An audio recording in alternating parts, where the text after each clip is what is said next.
be there.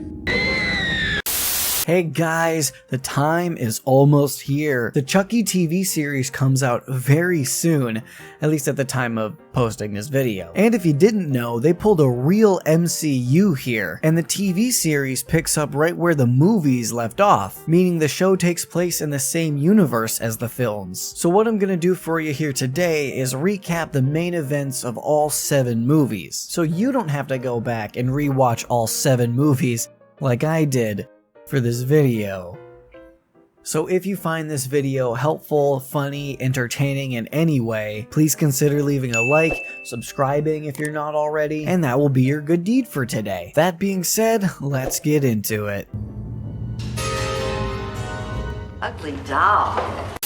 Child's Play 1 starts right away with our soon-to-be title character, Charles Lee Ray, or Chucky for short, getting gunned down and dying in a toy store, but not before transferring his soul into a good guy doll. Later that day, he's given to 6-year-old Andy Barkley as a birthday present, and a part of me has always wondered how long that soul transfer takes. I mean, because like, he doesn't actually get out of the box until he's given to Andy, which is around like 14 hours later. So if the transfer is immediate, would Chucky be in the box the whole time? Just like, oh no, Chuck. Looks like you got yourself into a bit of a pickle this time. whoa, whoa, hey, hey! Handle with care, asshole! I'm fucking fragile! Anyway, from here, Chucky begins manipulating Andy to help him kill everyone responsible for his death, and also Aunt Maggie, who was a bitch who got what she deserved. What? I didn't say it. Chucky did.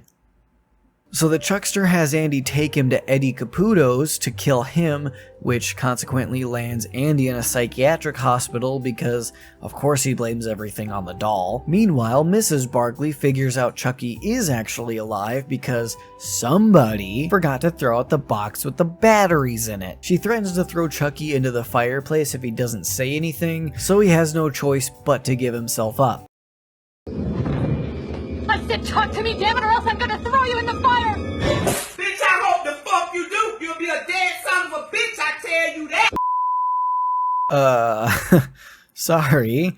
Wrong footage.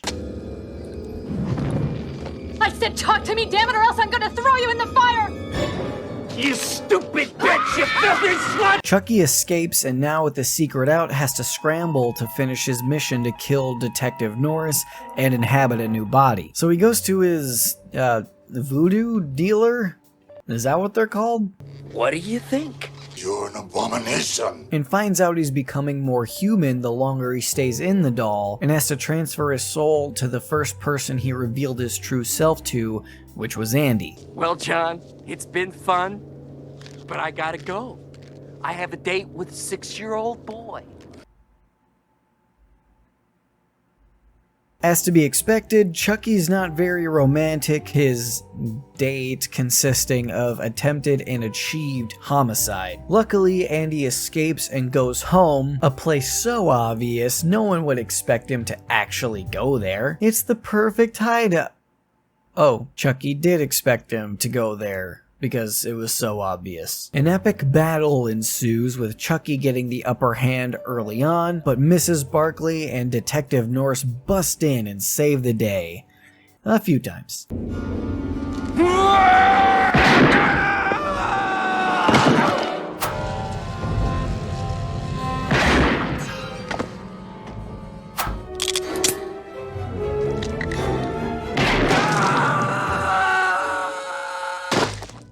And with that last, Chucky is down for good. At least until the next movie. Hi, I'm Tommy.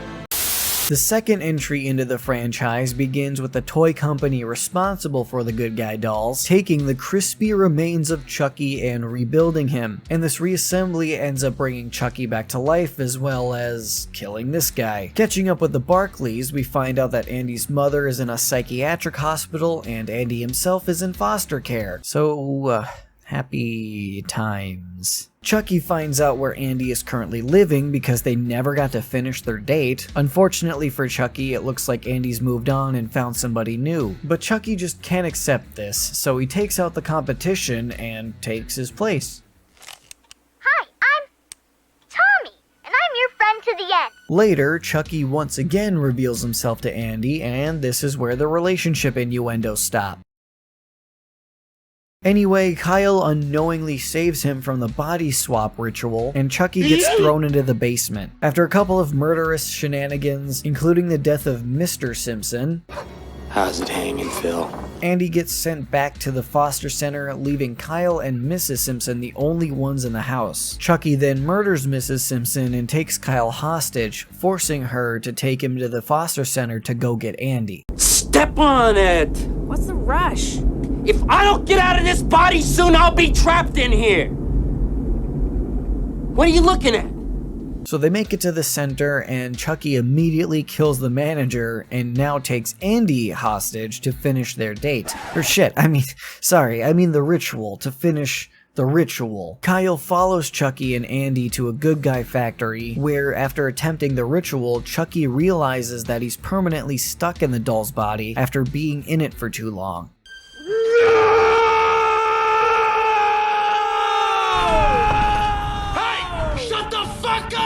And the final showdown begins. Just like before, Chucky is defeated several times.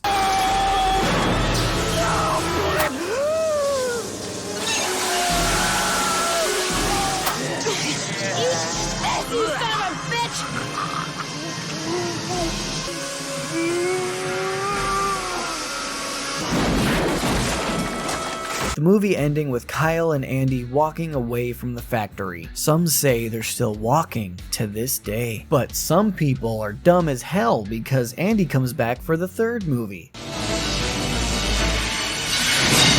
Don't fuck with the Chuck!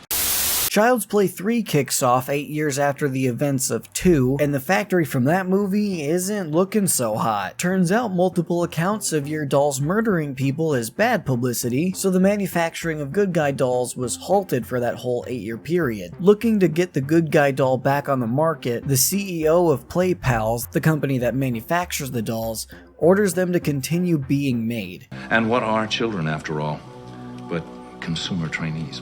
And in the process of restoring the factory, a crane punctures the goopy flesh pile that is Chucky's body and spills his blood into a vat of liquid plastic. Fun fact, this movie's original idea was to have multiple Chuckies running around, which would make sense because, I mean, that huge vat isn't just gonna make one Good Guy doll, right? But they had to scrap the idea because of budgetary restraints. Goddamn capitalism, always getting in the way of creativity. Now let me tell you about communism.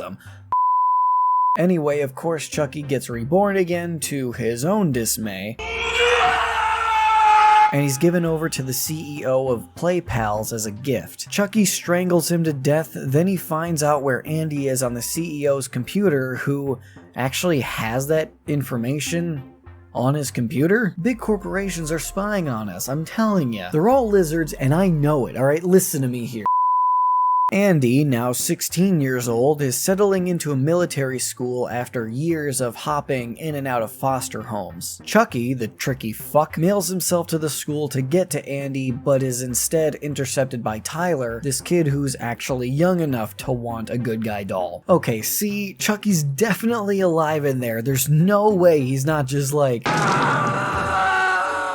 Anyway, Tyler steals Andy's package after finding out it was a good guy, which, as the Chuckmeister says himself, Tampering with the mail is a federal offense. yeah, so don't do that, kids. But Chucky sees this as an opportunity. Since he hasn't told anyone about his true self yet, he decides to tell Tyler instead of Andy, so he can inhabit the former's body. Serves him right, the mail tampering shit. Later that night, he reveals himself to Andy for the third time, which makes no sense, but this is a recap, it's not a review.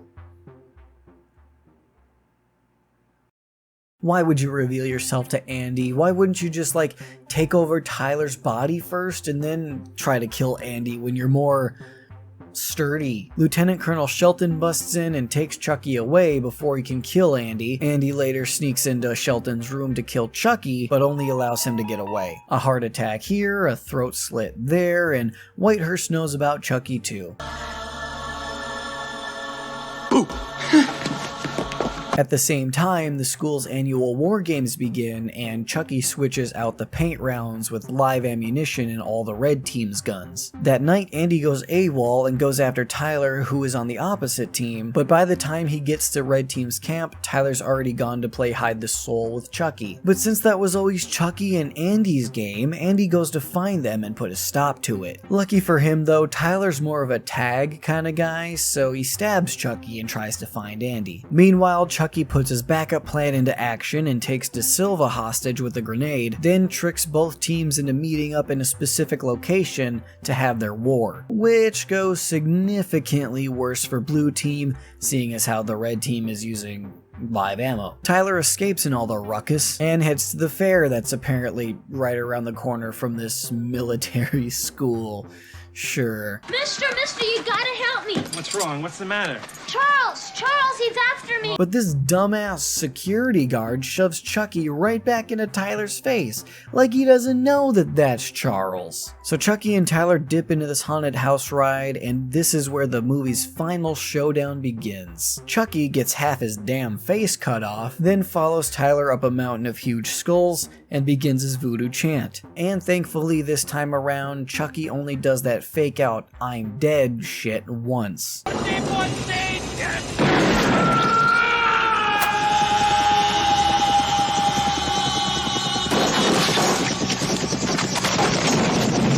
Yeah, there's no coming back from that.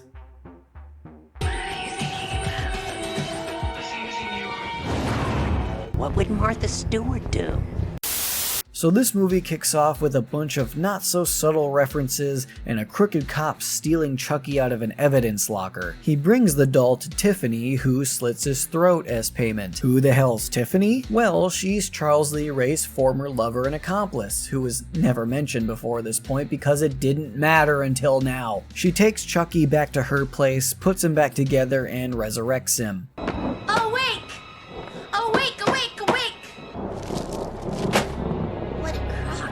Well, hold on, just give it a minute.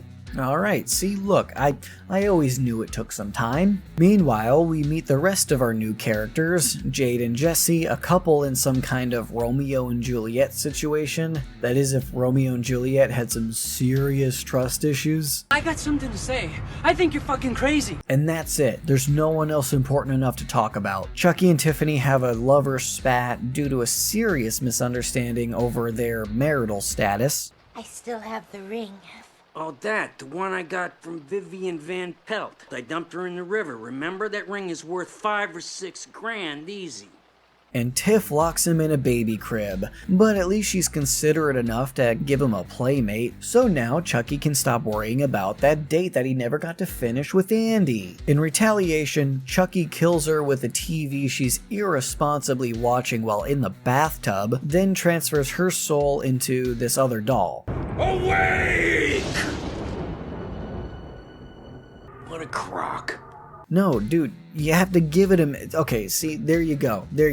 Some serious retconning happens, and we're introduced to the concept of the Heart of Damballa, an amulet needed to transfer their souls from dolls into humans. The amulet is buried with Chucky's human corpse across the country, and because... We're dolls, you dope! Tiffany gets Jesse, her neighbor, to deliver the dolls. And since Jesse is young, dumb, and full of...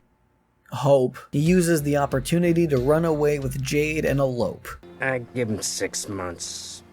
3 if she gains weight.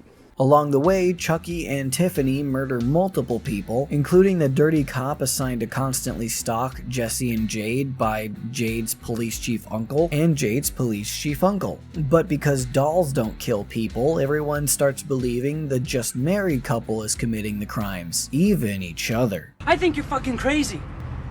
How could you think that? At one point, Tiffany kills another married couple, which has Chucky Starting to feel like Pinocchio here. gross. So they of course have a doll-on-doll sex scene, which I imagine was incredibly fucking weird for the puppeteers.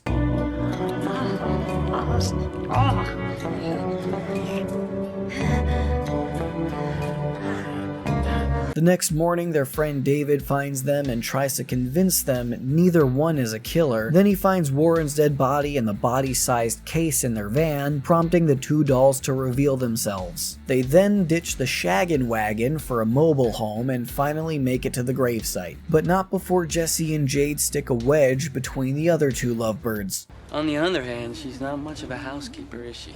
You were nice enough to cook for him. The least he could do was wash a dish.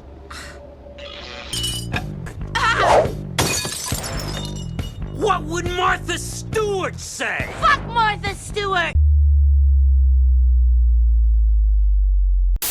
Their argument turns into a car accident that ends with the vehicle exploding, Chucky getting his amulet, and Jesse and Jade getting roped up and ritualized. This time it's Tiffany that puts a stop to Chucky's chance, which leads to Chucky stabbing her in the stomach. His victory is short-lived though, as he gets thwacked into the open grave by Jesse, then subsequently gunned down by Jade. Yay, but dying is such a bitch. This isn't the end of the movie though, which actually comes when Tiffany springs back to life just long enough for her to give birth. Which brings us to... You're pissing your pants! You're pissing your pants!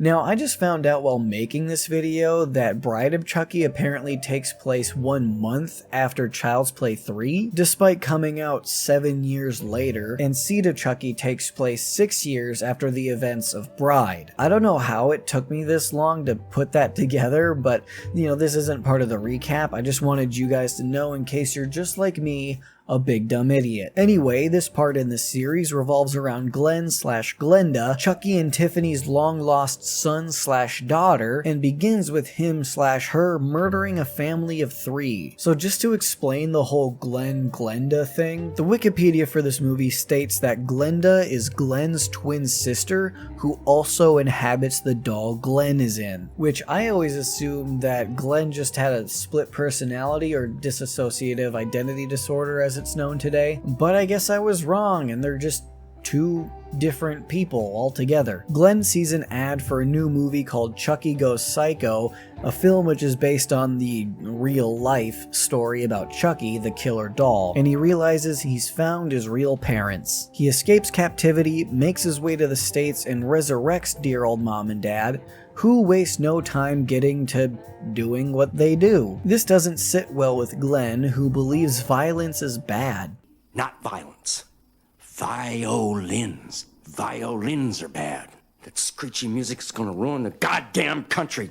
But Tiffany takes Glenn's side in this matter and forces Chucky to promise not to kill anymore, a promise he obviously doesn't intend on keeping. The group, or rather just Tiffany, hatches a plan to finally inhabit human bodies, which consists of knocking out a fictionalized version of Jennifer Tilly and rapper Redman, and artificially inseminating Jennifer with... well... gross. Jennifer soon realizes she's pregnant and thinks the baby is Redman's. She assumes as much because she slept with him to get a role in his upcoming movie. But as it turns out, Redman got a vasectomy when he came to Hollywood, so the baby can't be his. To add insult to pregnancy, he says that he can't hire her for the role if she's pregnant. I have a very specific vision of Mary. And what can I say? She gots to be hot. This sends Tiffany into a rage and she kills Redman without realizing that Glenn is witnessing the whole thing. The next morning, Jennifer's pregnancy is rapidly developing due to it being a voodoo pregnancy, so Chucky ties her up, Tiff calls over Jennifer's chauffeur since Redman's out of the question now, and they tie him up too. Joan, Jennifer's former assistant, comes over too and gets lit up by Glenn. Duh. Who, as previously discussed, is not a second personality of Glenn, but is her own separate person, doll, Jennifer gives birth to twins, one boy and one girl, right as the cops show up. An argument breaks out as usual, which sends Chucky over the edge. If this is what it takes to be human, then I would rather take my chances as a supernaturally possessed doll. It's less complicated. Tiffany realizes Chucky's completely lost it and decides to leave him and take Glenn with her. Nobody leaves me. Jennifer, Tiff, and Glenn all end up in the hospital where Chucky comes to kill them all in a jealous rage. Tiffany recites the ritual chant to switch bodies with Jennifer, then gets axed in the face, which sends Glenn over the edge. Glenn gets the better of Chucky and completely dismembers him with that axe. The movie ends 5 years later with Jennifer being possessed by Tiffany, the twins being possessed by Glenn and Glenda respectively, and Chucky's arm being sent to Glenn as a birthday present.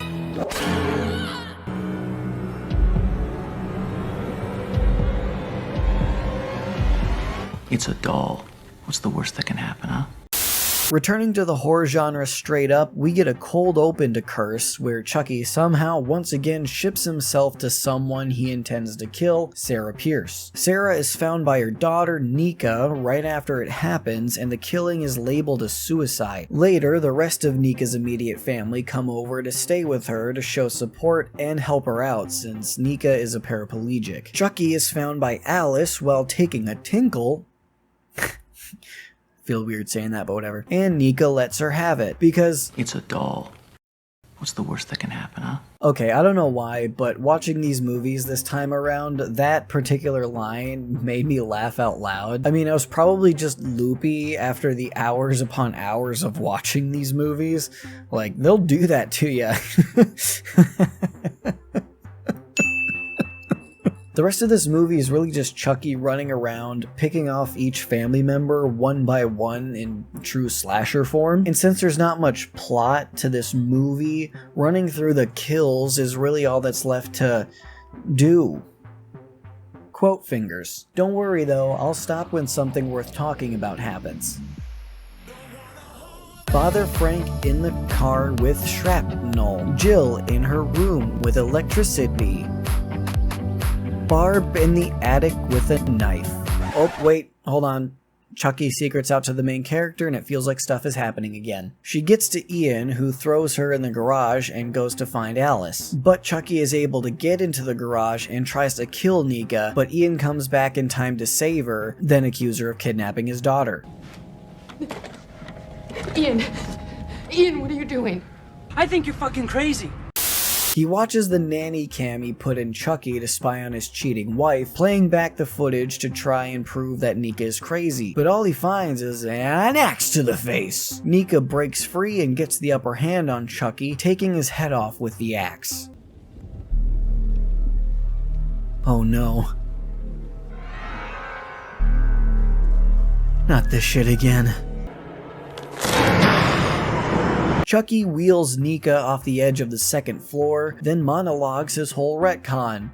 Evil backstory, which goes as follows. Charles Lee Ray was a family friend of Sarah's, Nika's mother. Charles was in love with Sarah and killed her husband to be with her. He then kidnapped her, talking about how they were gonna be a family. The police show up, prompting Charles to stab her in the stomach, paralyzing Nika before she was even born. All of this leading up to the events of the first Child's Play movie. Nika is able to trap herself in her elevator as a police officer comes up to the house and hears her screaming. He only finds Nika, a bunch of dead bodies, and this fucking doll just sitting there. Nika is later deemed criminally insane, which at this point might not be that far off. Alive, you son of a bitch, you hear me?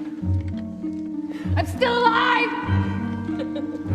A wild Tiffany appears, popping in and killing another cop in order to steal Chucky. Remember Bride of Chucky? She then ships him to Alice, who's now living with her grandmother, and he performs the body swap chant on her as the movie's credits roll. There is an after credits scene in which Andy Barclay, played by the same actor as the original 2 Child's Play movies, which I love, receives Chucky as a package. Andy's no fool though, and is well prepared.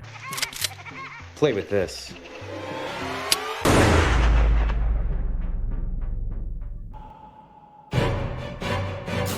You fucking with me? The final movie in the franchise begins with Andy, now an adult, going on a date with a girl. What? Expecting a joke about Andy being on a date with someone? But that date doesn't work out, so he goes crawling back to Chucky, who's right there waiting for him, and they finally get to finish their date Charles has been planning since 1988. Somewhere else, Nika is in a mental hospital, accepting the non-truth that she committed the murders from Curse and made the Chucky story up. She's transferred to a medium security psychiatric hospital where she makes a bunch of new friends. Fuck you! Chucky finds his way into the hospital through Tiffany, who was Alice's legal guardian following, all the murders and stuff. She says that Alice is dead and wanted Nika to have her doll. Hi, I'm Chucky.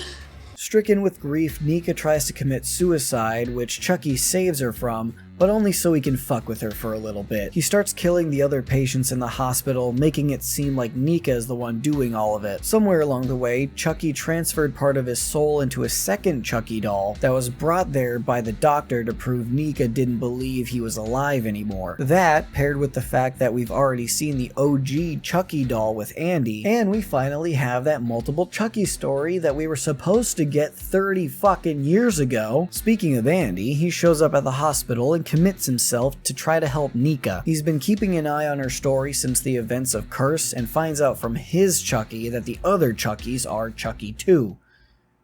Makes sense. Anyway, Dr. Foley starts getting creepy, to put it lightly, and Chucky knocks him out with a bottle and tries to get Nika to kill him, which she refuses. That Chucky is joined by the second Chucky, who just got done murdering Madeline, and they bring a third Chucky to life that was sent there by Andy before having himself committed. He then reveals that he did inhabit Alice's body for a while, but ultimately got her killed since she was only human, and Little girls can get hurt when their victims try to fight back.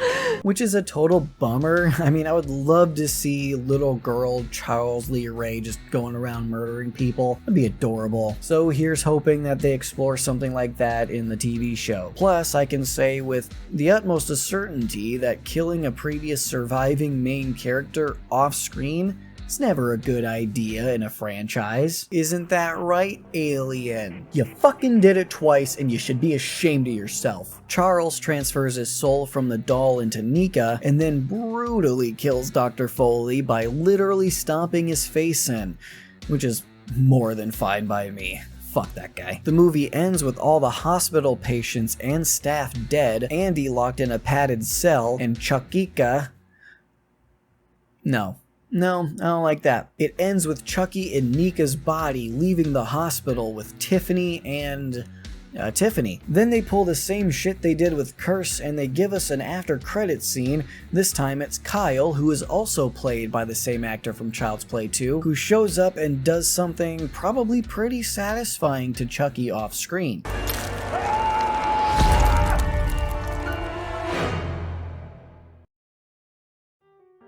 And that's it. That's where we leave off until this series starts coming out. I hope you're as pumped for it as I am. I also hope you enjoyed this video. If you did, please leave a like on the video, subscribe if you're not already for more horror related content, and live streams every single Thursday. Hope to see you in the next one.